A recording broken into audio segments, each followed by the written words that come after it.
everyone, my name is Julie. Today I'll be talking to you all about high incidence disabilities and specifically learning disabilities. So, first off, what are high incidence disabilities? They are the most prevalent among children with disabilities in schools throughout the US. I believe they make up about 80%. Often it's difficult to distinguish them from students without disabilities outside of the school setting, and they are capable of meeting the same standards expected of students without disabilities when interventions are in place. High incidence disabilities are mainly broken down into four main categories, and those are emotional disorders, behavioral disorders, learning disabilities, and mild intellectual disabilities. So, as I mentioned before, I will be talking a little bit more about learning disabilities. So, learning disabilities are neurologically based problems that affect a student's ability to process information. It can range from a single subject, such as reading or math, and can go as severe as cases where organization, time planning, abstract thinking, and longer short term memory are affected. They go beyond the academic level and can affect them and the relationships they form with other people for the rest of their lives. Here are some examples of learning disabilities. We have auditory processing disorder, or APD, and this affects how sound travels through the ear and is processed or interpreted by the brain. They can't really distinguish subtle differences in the sounds and words or where sounds are coming from.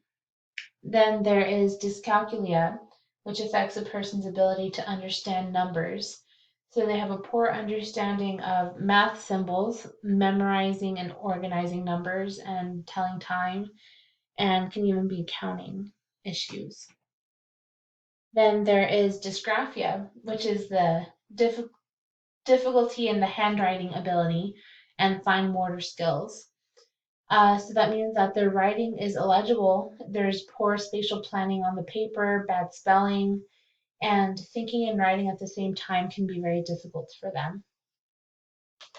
Dyslexia is a language based processing skill disorder that affects fluency, decoding what they're reading, understanding what they're reading. It can go into their writing, spelling, and sometimes even their speech. Then there's language processing disorder, which are problems attaching meaning to the sounds that make words.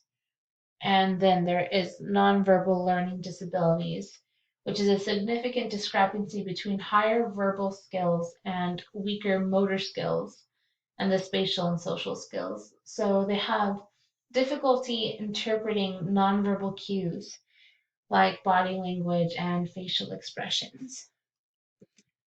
So, what are things that we as educators can do in the classroom to help them be as successful as possible in their schooling? Um, some examples of what we can do are, getting help from fellow students, from their peers.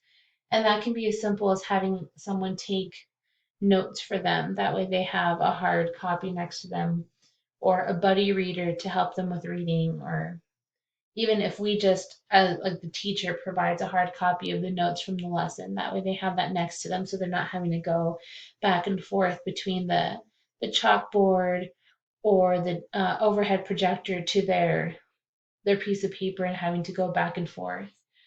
There are technological aids such as tape recordings where they can record the lesson. That way they have something to go back to where they can listen to it multiple times too, so they can take their time comprehending what's going on and processing the information. They can listen to it as many times as they'd like.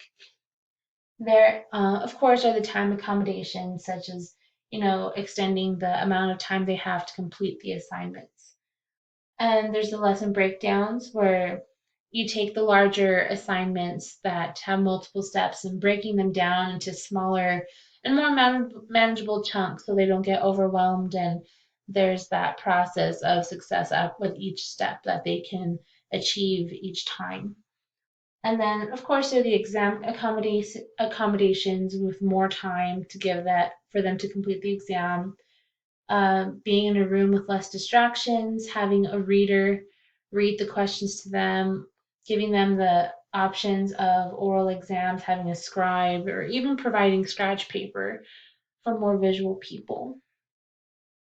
So, yeah, this was a brief summary of learning disabilities and high incidence disabilities.